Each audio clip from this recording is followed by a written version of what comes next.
Isaac Luria Ashkenazi, commonly known as Hari HaKadosh, the Holy Ari, or Arizal, the Ari, of blessed memory, was a foremost rabbi and Jewish mystic in the community of Safed in the Galilee region of Ottoman Syria. He is considered the father of contemporary Kabbalah, his teachings being referred to as Lurianic Kabbalah. While his direct literary contribution to the Kabbalistic school of Safed was extremely minute, his spiritual fame led to their veneration and the acceptance of his authority. The works of his disciples compiled his oral teachings into writing. Every custom of the Ari was scrutinized, and many were accepted, even against previous practice. Luria died at Safed on July 25, 1572. He was buried in the old cemetery of Safed. Early life. Luria was born in 1534 in Jerusalem in what is now the old Yeshuv Court Museum to an Ashkenazi father, Solomon, and a Sephardic mother. Sefer HaKavanot Umaze Nissim records that one day Luria's father remained in the Beth Nezeh alone, studying, when Eliyahu Hanavi appeared to him and said, "I have been sent to you by the Almighty to bring you tidings that your holy wife shall conceive and bear a child, and that you must call him Yitzchak.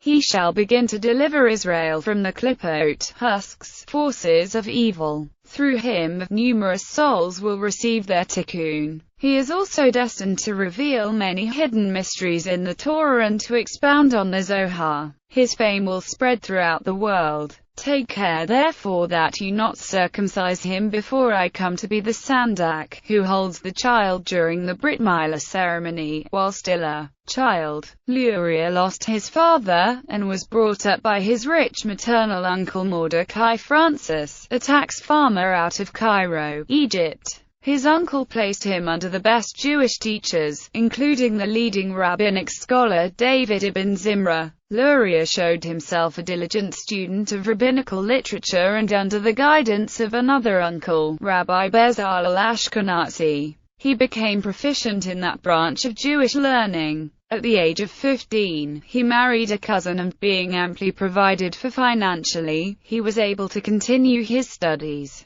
Though he initially may have pursued a career in business, he soon turned to asceticism and mysticism. Around the age of 22 he became engrossed in the study of the Zohar and adopted the life of a recluse. Retreating to the banks of the Nile for 7 years, he secluded himself in an isolated cottage, giving himself up entirely to meditation. He visited his family only on Shabbat.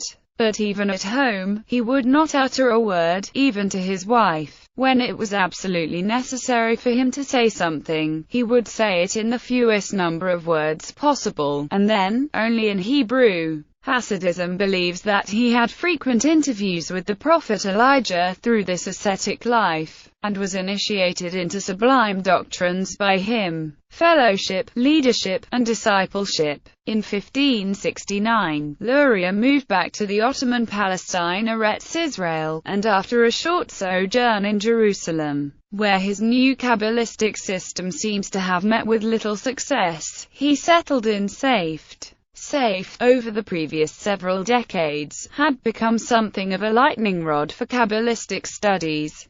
Spawning an astounding array of impressive religious personalities, including Rabbi Moses Cordovero, Rabbi Shlomo Alkabetz, Rabbi Jacob Bereb, Rabbi Moses Dietrana, Rabbi Joseph Caro, Rabbi Hayim Vital, Joseph ibn Tabul, Rabbi Abraham ben Eliezer ha-Levi Berakim, Rabbi Israel Nahara, Rabbi Eleazar Azakri, Rabbi Eliyahu Davidas, and Rabbi Moses Alshech, including some lesser-known figures such as Rabbi Joseph Hayes, Rabbi Elisha Galadoa, and Rabbi Moses Basola. In this community, Luria joined a circle of Kabbalists led by Rabbi Moses Cordovero. Cordovero was the teacher of what appears to have been a relatively loose-knit circle of disciples, of which the most noteworthy were Elijah Davidas, Abraham Galante, Moses Galante, Hayim Vital, Abraham ben Eliezer ha-Levi Berakim, Eleazar Azakri, Samuel Gallico, and an important Kabbalist who studied with Cordovero for a short while in the 1560s. Mordecai Datto. There is evidence to suggest that Isaac Luria also regarded Moses Cordovero as his teacher. Joseph Sambury, an important Egyptian chronicler, testified that Cordovero was the Ari's teacher for a very short time. Luria probably arrived in early 1570, and Cordovero died on June 27 that year. Bereft of their most prominent authority and teacher, the community looked for new guidance, and Isaac Luria helped fill the vacuum left by Cordovero's passing. Soon Luria had two classes of disciples: novices, to whom he expounded the elementary Kabbalah, and initiates, who became the repositories of his secret teachings and his formulas of invocation and conjuration. However, the most renowned of the initiates was Rabbi Chaim Vital, who, according to his master, possessed a soul which had not been soiled by Adam's sin. With him Luria visited the grave of Rabbi Shimon bar Yochai and those of other eminent teachers. It is said that these graves were unmarked, but through the guidance given by Elijah each grave was recognized.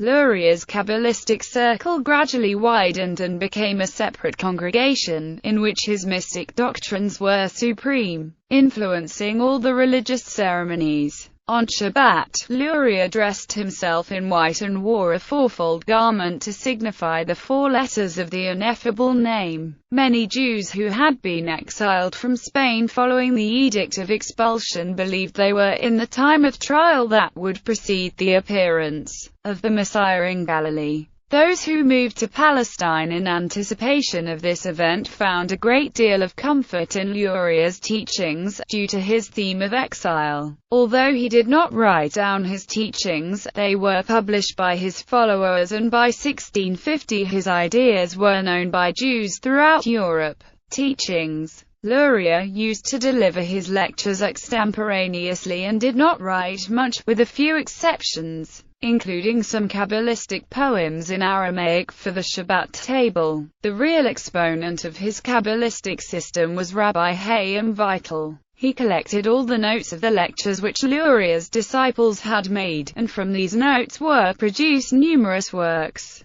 the most important of which was the Etz Chaim, in 8 volumes. At first this circulated in manuscript copies, and each of Luria's disciples had to pledge himself, under pain of excommunication, not to allow a copy to be made for a foreign country, so that for a time all the manuscripts remained in Palestine. At last, however, one was brought to Europe and was published at Zolkiv in 1772 by Isaac Satanow. In this work are expounded both the theoretical and the devotional, meditative teachings of Lurianic Kabbalah based on the Zohar.